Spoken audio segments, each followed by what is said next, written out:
Hearts haven't had a player from Iceland since Egert Jonsson. That was until the signing of Tomas Bent Magnusson. The midfielder made his debut in Monday night's 2-0 win over Aberdeen.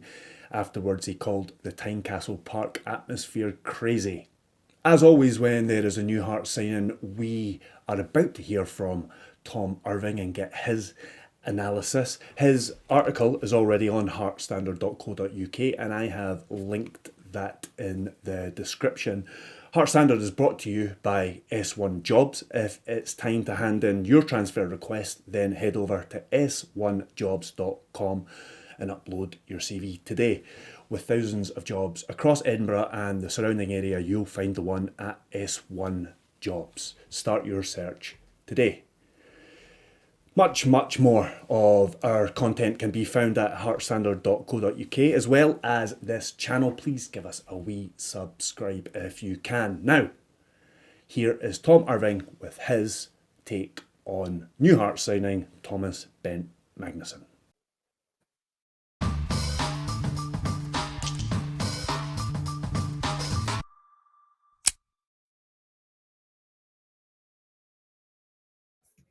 I am now joined by Tom Irving. How are you doing, Tom? I am not too bad. How are you doing? Very well. What did you think of Monday night's win over Aberdeen? Was it an encouraging performance and result for you? It was brilliant. Yeah, it was. So I was saying to my mates, actually, it was the first time I'd been like nervous and properly like up for a game. And I don't know, I can't remember the last time. It must have been like 2 seasons. Well, not last season, the season before. I feel like last season I was pretty apathetic towards the team and a lot of the players. And even though a lot of players are still the same players, there's just a different feel around the team. And yeah, it's much more of a team that I think the fans are going to get behind and be encouraged by. Just the amount of effort and passion and aggression and hard work. It was brilliant to watch, even though it wasn't probably a classic, like football display from a like passing creativity side of things. It was a classic performance of a hardworking and exciting to watch team in that aspect. So yeah, very encouraged by it. The feedback from Aberdeen fans online, some have been like, oh, we were 2 chances that we should have scored away from beating them kind of thing. But I don't think, probably like 75 minutes, they weren't really in the game. It was all us. So yeah, I think good. In one word, I liked it. You have been analysing the new signings as we have been going. We're going to get to one soon. But from that match, were there any that surprised you? Were there any that kind of confirmed what you had seen before they became Hearts signings? I think the one that kind of not surprised everyone, but everyone noticed would have been Mante. I think in pre-season or the League Cup and stuff, we were playing him slightly out of position and maybe trying him in other areas to see if he could play those and how effective he was. But as we kind of said, the games didn't suit him. The League Cup games really didn't suit him. Yeah, exactly. But then now he's playing in probably his best role, and he's got that freedom to kind of get forward and press a little bit and just have that intense fighting kind of performance. And yeah, he impressed me a lot. And then on the ball, he was really good as well. We saw that kind of last couple of minutes where he won the ball back and drove forward. Just love that kind of passion from our players. Yeah, he was probably the main one, I would say. Yeah, I think the other ones we kind of saw what we were going to see from them, mostly in the League Cup games. But yeah, Mante was the big. Yeah, I was very pleased with him. Yeah. We are here to talk about the latest, although it's slightly confused with the delayed signing of Kabore, but just for argument's sake, we'll call it the latest signing. 22-year-old Icelandic midfielder Tomas Bent Magnusson. He said the other day when he was asked to describe what kind of player he was, it was, I am a guy who gives it his all, a ball winner. I get up and down the field and just do what I am asked to do. Tom, what were your initial thoughts when Magnusson was first linked with Hearts? Yeah, funnily enough, actually, just side note, like I actually went, I didn't realize if he touched the ball yet. Yeah, I thought that afterwards as well. The first thing I did when I got home, when the video was on Wisecout, I went, typed his name in, and he had one involvement, and it was a header from a long ball. So yeah, great performance by him. Flawless. Yeah, exactly. I don't think he actually won the header, to be fair. Oh, right, okay. He paid for it, though, and he put the player off, so that was good. Yeah, anyway, so yeah, when we got linked with him, yeah, it was another one, as I think I say every video, every article, it was just a bit out of the blue and something that we probably weren't expecting. Looking at his career history, he's played mostly, I think it was mostly in the second tier in Iceland, but he's pretty young, so that's not that much of a surprise. And this team had been relegated the previous year and got promoted again, I think it was. So it was more staying with the team that he was playing for than playing regularly at a lower level. Apart from that, he had some time in the USA. I think it was just 6 months he played in the college system in USA. So it's a bit of an unknown one. And like I think I said in the article, a little bit maybe of a wild card, like we have had in a few of our players, I think. But yeah, encouraging. And I think these are the kind of signings that we're going to see a lot of. And again, that's something I've said a few times. And these ones that are maybe a little bit less obvious are going to be the more exciting ones, I think. You know, when we get a player like Kabore coming in, where you look at scoring record and stuff like that, you're quite instantly like, you know what's going to happen or what you expect to happen, and there's a bit more hype around them. But I think Magnusson, I think there's little bit less hype around the signing, and a little bit just yeah, I don't know. It was just a little bit of one of these ones that, yeah, like I said, maybe a little bit less hype, but I think he's going to contribute a lot, and he'll actually be a very good signing for us, if that makes sense. Yeah, definitely. So why, so on that, just before we kind of move on to the data, why do you think, is it just a quirk of Jamestown that it seems to be? Because a lot of these players that are like, I don't know if there's a trend, if it's just coincidence, but there's a lot of sort of like newly promoted players coming in, players from lower leagues, and I mean, okay, the fourth tier in Italy, that's one thing, but then when you go to like a country like Iceland, and it's recently he was playing in the second tier in Iceland, not so long ago Braga was playing in the third tier in Norway. Why do you think Jamestown's finding these kind of markets? Is it just something that their data seems to mine that other models don't, or something along those lines?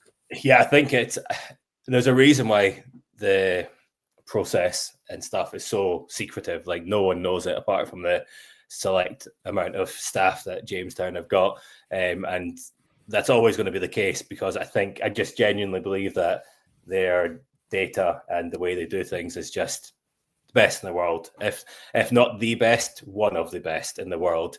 Like myself doing my data analysis at the level I do it, like I can highlight players, and I've got kind of ranking systems and ways to find players in similar ways to where Jamestown will do it, but it's just the quality and level of the data is just so much higher, and I think that's it. I think they're able to just really dive into, right, I know he's playing in the 8th division in Kuwait or whatever, but because of these things, we can confidently say that he's going to be a good player for us. Where I might look at a player and look at the data for that same player and be like, yeah, he looks pretty good, but he's playing against amateurs or what have you, and it would be, I wouldn't be confident of my recommendation. But they've just got that extremely impressive data where they can not only be confident about it, but they could probably tell you why as well. Exactly why they're confident on it. So yeah, it's just the quality of the data. And with data, one of the best things about data is it lets you cast the net across more leagues, and find more impressive players across the world. Where when I started using data, I could kind of use it. My kind of progression started with like looking at individual players then looking at entire leagues, and then I've branched out into being able to, with a little bit of data not manipulation, but data work and like the back end stuff. I can now analyze like handfuls and quite a lot of leagues just from a little bit of back end work. But I think the way they do it, they can kind of look at kind of every league in the world at the same time with relative ease, through their work from their data scientists and stuff like that, which just makes it much, much easier, really.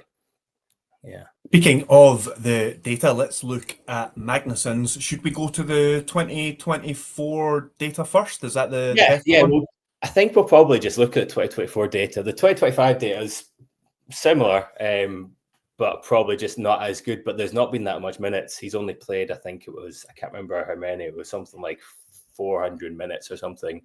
It seemed like he took a little bit of time to get into team.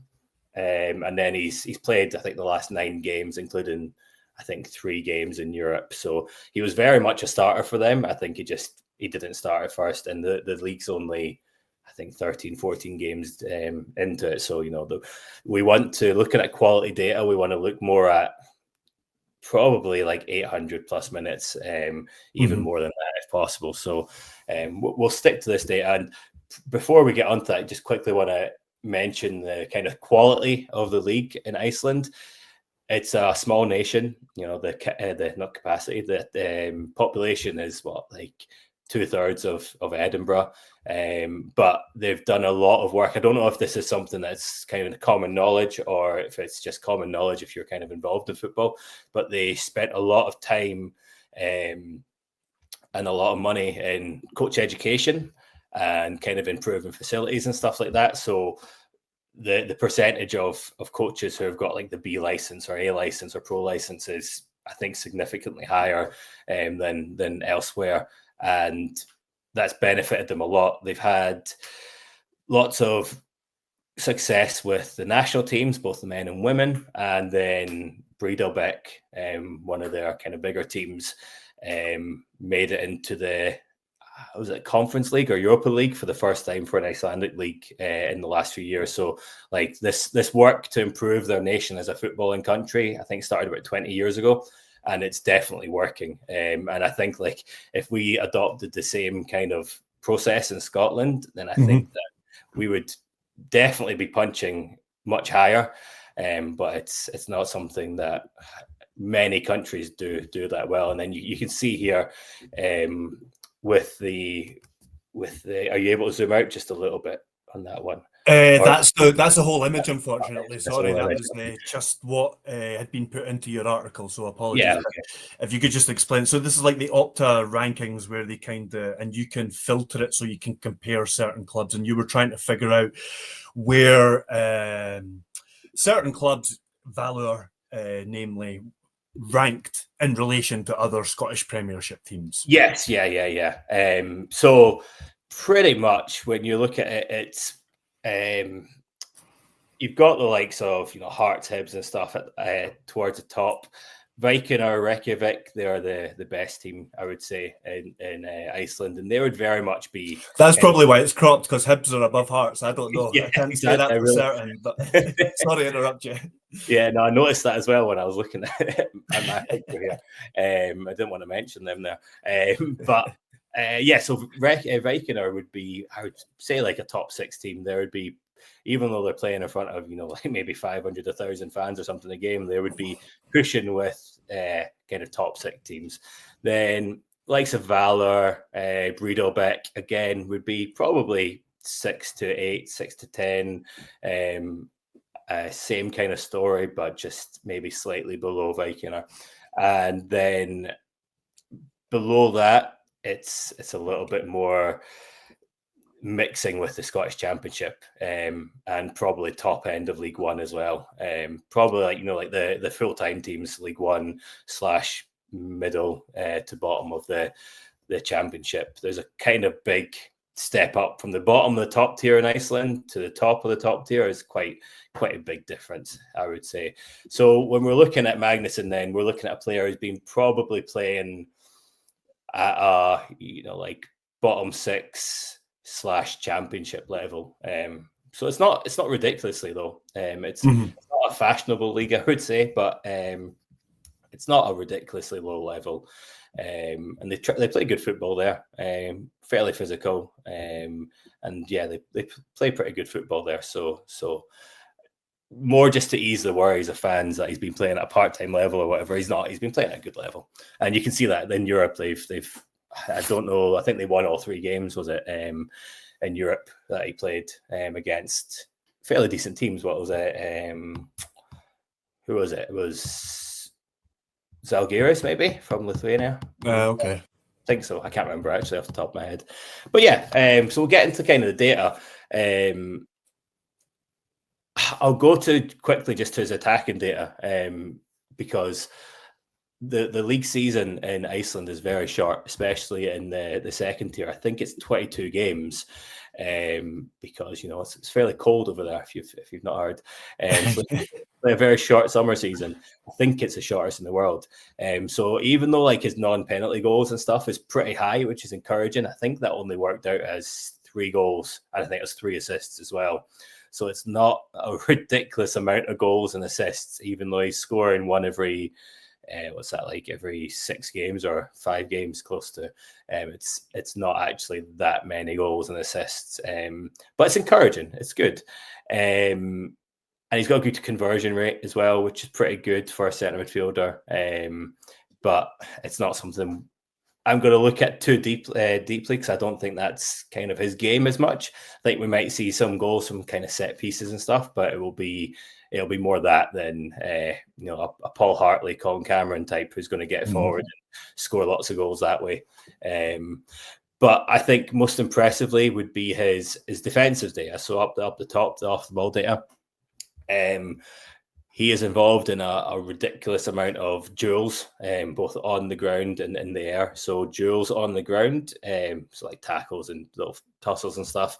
I think he was in the top 6% in the whole centre midfielders in the league. And then when it comes to his aerial data, he was number 1. So he's involved in more aerial duels than any other centre midfielders in the league, with a very successful win rate as well, which is impressive. Usually when you go kind of more duels or more aerial duels or whatever, the success rate goes down usually, just because you're involved in a lot and you're probably challenging for a lot that you might not kind of win, where other players might only challenge for ones that they know they're going to win, kind of thing. He's going in for a lot and winning a lot. His interceptions are ridiculously high as well. So that's we'll get onto that when we speak about kind of what I saw when I watched him. But he's got good anticipation of where the ball is going to be and good work rate as well. See, just on those metrics that you've mentioned there, you mentioned something in your article which I shared when I tweeted it, which I found quite interesting. Again, talking about the data that we don't really know much about, the Jamestown Analytics data. You suspect that there's maybe something in there for maybe not all players, but for quite a few of the sign-ins, to do with things like winning the ball back, closing down, or how quickly they close down opponents or something. I can't remember exactly how you worded it. Sorry. Yeah, it was nonsense how I worded it as well. I was hoping Joe was it? Nah, maybe not nonsense, but I thought it made perfect sense when I read it. I just garbled it trying to explain it there. A little bit tongue in cheek, I think. It was like, but there's definitely data for like intensity of pressing and stuff like that. But it feels like every player that we sign, they all work hard, they all got good ability to press and stuff, and it was like we filter for whenever the opposition centre midfielder gets the ball, how long do they have on the ball before they're pressed by by this player or something like that. It's everyone we've signed, it's just like when the opposition gets the ball, they want to be at them, pressing them. And I don't know if that's I would say it's not team style thing, but it's more of an individual style. It's quite easy to work out that data from a team point of view, but it's a little bit harder for a individual point of view. Right. And like, for example, watching Braga play in Norway, his team wasn't a high pressing team, but he was a pressing forward. Just like we've got from, like Devlin and stuff. McInnes as well, also weren't really a pressing team, but he was a pressing player. He loved to get close to teams, players, not give them much time on the ball. And it's the exact same with Magnusson as well. He likes to get close to his opposition and not give them any time on the ball. And he's like everywhere. We'll get onto that in a second. Like he's just everywhere. Good anticipation, and just like Devlin to an extent, he just likes to be involved in the defensive side of things. Which kind of takes me on to the data back here as well. We look at the only negative part is his defensive duels won, which isn't a bad thing because he's involved in a lot. But the likes of like Devlin, he's involved in a lot, and he's got usually he's got one of the best kind of success rates. With that though, this is where kind of data, you need to kind of understand the global data, I guess, not just the league data. So I recently did a little study where I looked at, I think, like 30 different leagues from different standards across the world, and then found kind of like benchmarks for each metric and benchmarked them for different positions. So like goal conversion rate for a centre forward and a centre midfielder would be different, be a league each one would be different. And I was just checking before this we went live here that so excellent for a centre midfielder, dual percentage won on a kind of global scale is above 55%, and he's at 57%. So there's something, there's an anomaly in the league for that, where he's pretty low, but he's actually really good. I don't know what the comparison would be to Scotland right now, what the percentage would be, but from a global scale, it looks like that's actually a pretty decent win percentage. So I don't know, maybe the centre midfielders in Iceland are just really good at or really conservative about winning balls. But yeah, that's just a little side note there. And we see that with the successful defensive actions. He got a lot, and that's with his duels and with his aerial duels and stuff. He's winning a lot of balls, one of the best in the league for that. And then finally, just in its possession, it's a bit erratic and a bit all over the place. What we do see is like he's the accuracy is usually quite low. The yellow ones and the red ones are quite low. And I think that is more that, and this is going to be words that Hearts fans are going to like. I think he does like playing those more adventurous and forward and progressive passes. Like a lot of the, like you look at his passes per 90, it's in the yellow. It's not too high, but then his forward passes is high. His passes to the final third is high.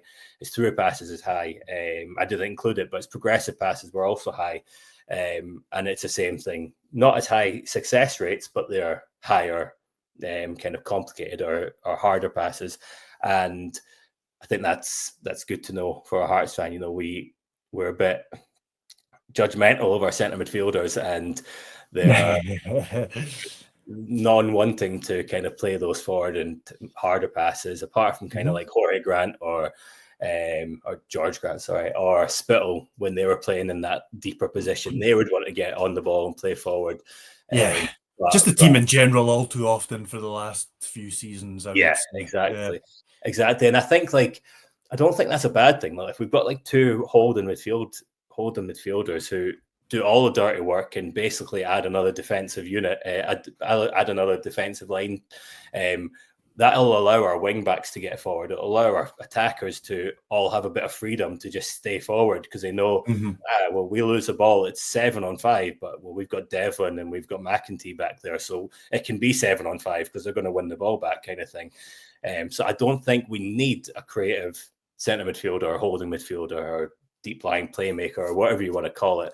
But I think Magnusson is more of a kind of a bit more of a hybrid, where he's definitely recruited probably for his defensive duties and his defensive ability, but he's got a little bit more about him going forward, I would say. Yeah, not too dissimilar from McEntee. I mean, I know they're like different players and describe them will be used in different ways, but not too dissimilar in that there to give some defensive solidity in the midfield, some presence in the midfield, but then also to have an attacking dimension as well, but a different attacking dimension to what you're talking about from Magnusson there. Right, all this data is nothing without the eye test. What did your eyes tell you when you looked up Tomas Bent Magnusson? Yeah, so I put a tweet out that has been retweeted loads of times and referred to quite a few times. I've seen that he was instantly like a Peter Herring type player. I don't know if that was too accurate after I've kind of watched him further. There's definitely similarities. He's great in the headband. Yeah, headband, and yeah, that's about it.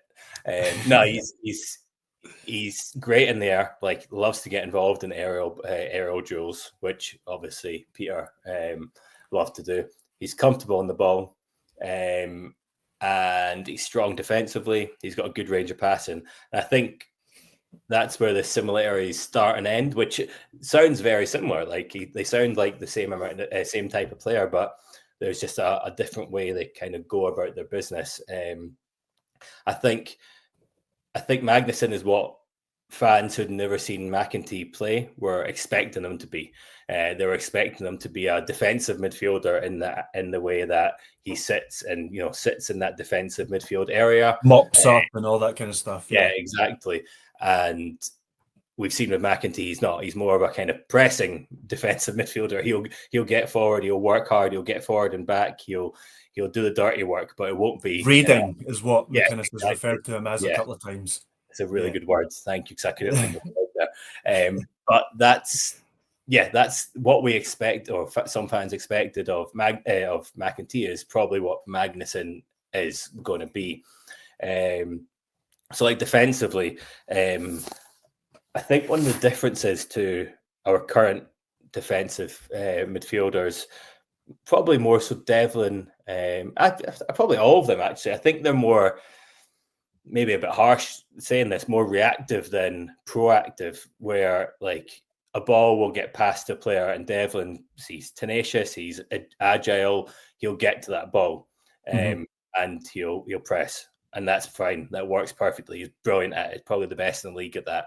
And his defensive role, I would say, he's the best in the league at what he does.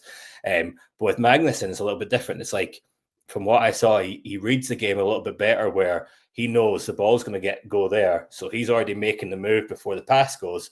And then that's why he's able to be so impressive defensively, because he's already there. He's already making that movement towards that player or what have you. So it's a little bit more proactive than reactive, and neither is the right way to do it. Like, both will work as long as you're getting there and you're doing it. It doesn't really matter how you do it. I would say so. There's not like a right answer to which one's better or anything. It's just a slightly different style. And I think with like the comparisons to Peter Herring, I think he was more of a, like, he used to play centre back. He's more of a just strong defensive figure in the middle. Like, if we put Kent, Diemro, or Halkett, they wouldn't be doing what Magnusson and what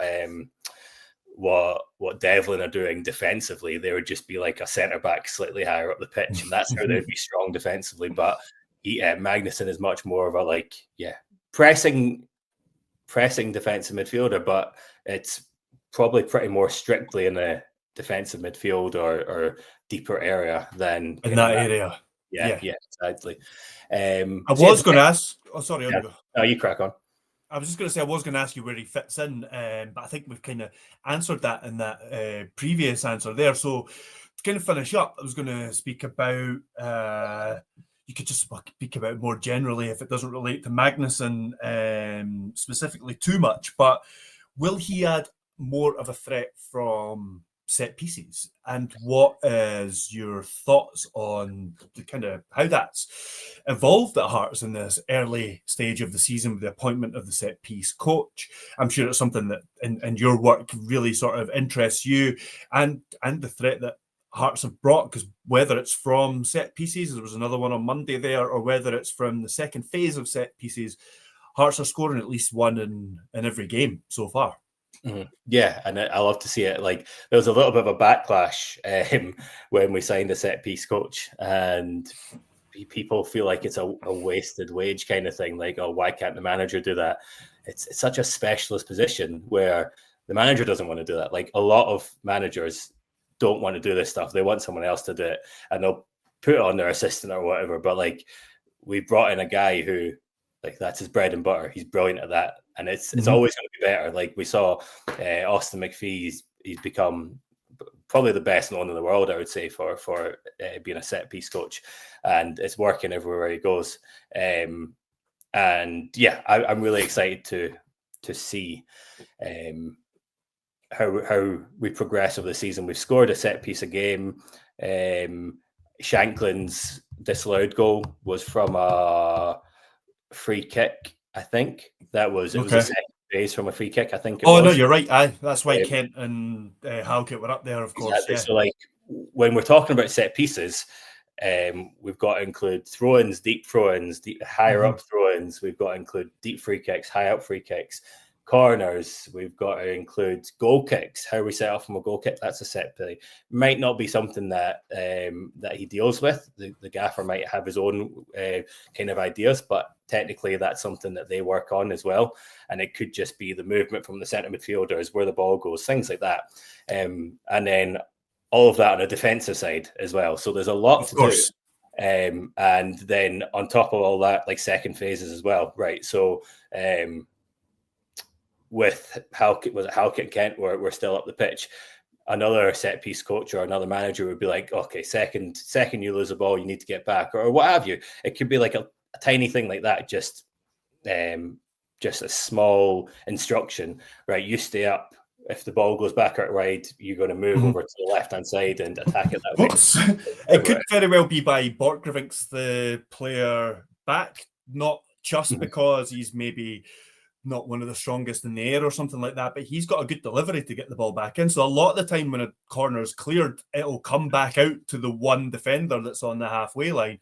He's got the delivery to put it back into certain areas. So that could be like a subtle tweak that they've made. Could just be nonsense that I've said, and it's just he is the fullback and staying there as is sort of like tradition a lot of the time. No, it makes sense. It does make sense, because usually you'd put a fullback or maybe put a small player like Devlin back or something. But like, I think it makes sense, and I think we'll be working a lot on things like second phase. Ball gets played out to Borchgrevink, and then he knows exactly, right, when I get the ball here, it goes here because these players have moved and made their run again into this area or whatever. So getting back onto Magnusson though, yes.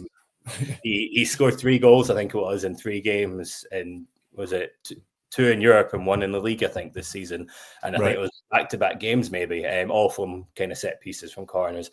And yeah, I think I'm going to do an article on this actually sometime soon, I think, kind of a not generalized, but like what the vision of the recruitment team or the manager has been for the recruitment. And I think there's definitely things that every player has had to kind of tick the box for. Yeah. One of them would be being useful from set pieces.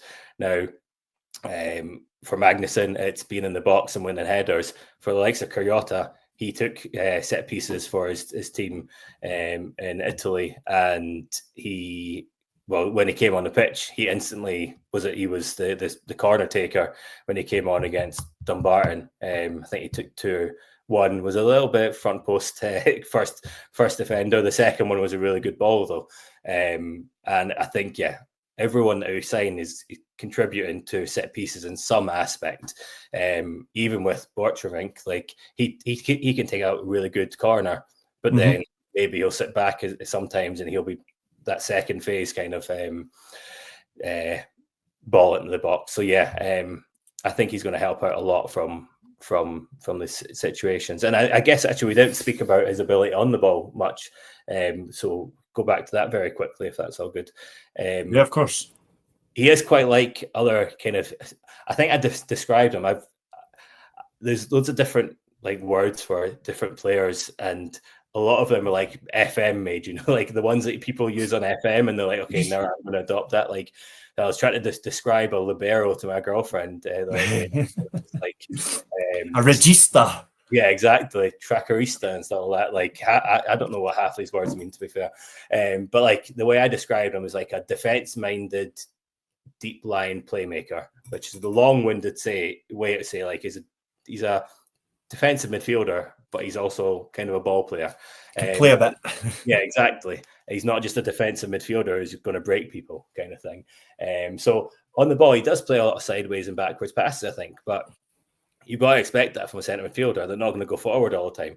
But then when he does play those longer balls, he's got a decent ability to play a good long ball. But then he finds quite a lot of like wee channels and stuff to play forward balls, like wee curved balls and wee balls in between two players and stuff like that, kind of risky ones. He's got a good eye for a kind of through ball or a forward pass or a progressive pass, whatever you want to call it. And I think that's going to be it's going to come in pretty handy. Like, he does have a little bit more about him in that aspect than the likes of Devlin or Benny. And he's going to be probably the one when we're playing maybe two back there, either Benny, Devlin, him, maybe McInnes might be back there a little bit more. But I think he's going to be the one that's going to be playing those more progressive passes, I guess you could call them. And I think the last thing that I forgot to mention as well is it took me like 15 minutes of watching him to work out what footed he was. So like, I read that. Yeah, he was playing a little bit. I've forgotten now. He's right-footed. Yeah, he was playing a little bit more with his right foot, but whenever the ball came onto his left, he was just as comfortable on his left, and he wasn't like, okay, it's a longer pass, I'm going to move it onto my right to play it, or it's a more complicated pass, I'm going to move it onto my right to play it.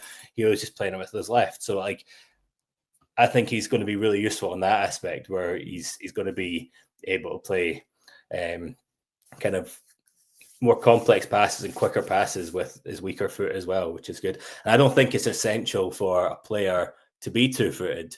I think it's a luxury, and a lot of players at our level aren't going to be two-footed, and we just have to accept that.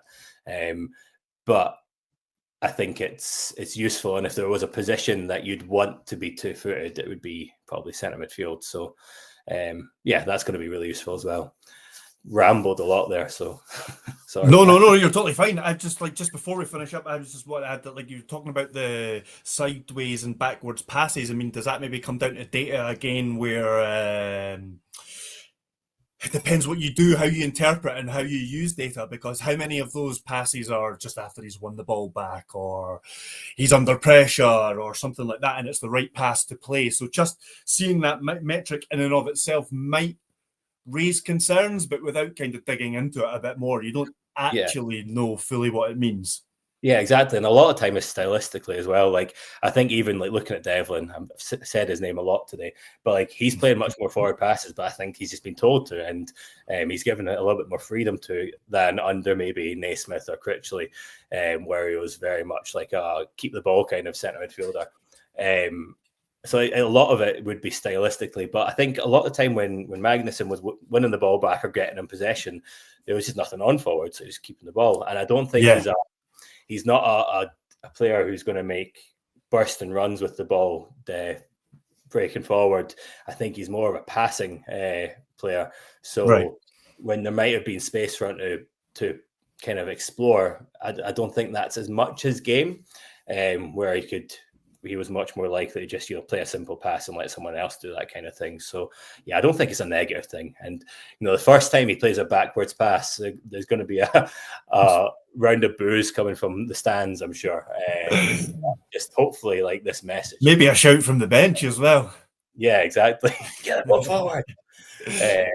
But yeah, I'm excited to see him. Really, I'm excited to see him. And it's a little bit more like, I think I mentioned maybe earlier, or maybe said this in my head, players coming from lower levels, like the likes of Kabore, like we saw exactly why he scored loads of goals. Kyrgiota scored loads, assisted loads. Like there's lots of data, really high level data that can be encouraging for players like this. But like a defensive midfielder, it's a little bit harder to get excited by one of those players coming from a lower level, in my eyes anyway. but I think he'll be pretty surprising. I think people will enjoy watching him. Yeah, and I'm encouraged, very encouraged by this kind of signing. And like, I think it speaks volumes of what we're doing here. Like, signing him for, I don't know how much we signed him for, but it wasn't a lot of money.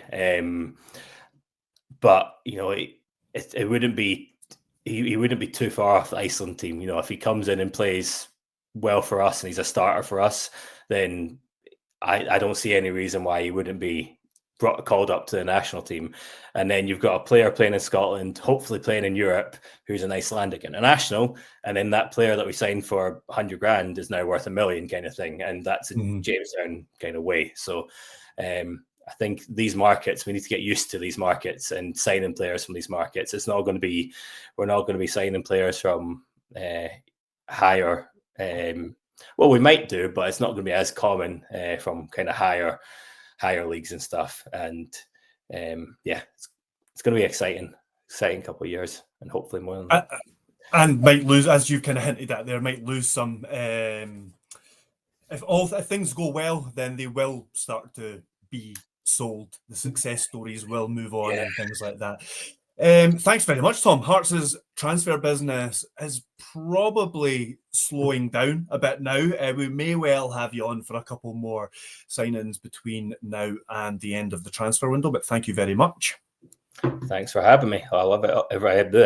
I always enjoy these conversations. So yeah, as we do as well. And thanks everybody for listening and for watching. You can check everything out at heartstandard.co.uk, including Tom's article, and we will speak to you all soon.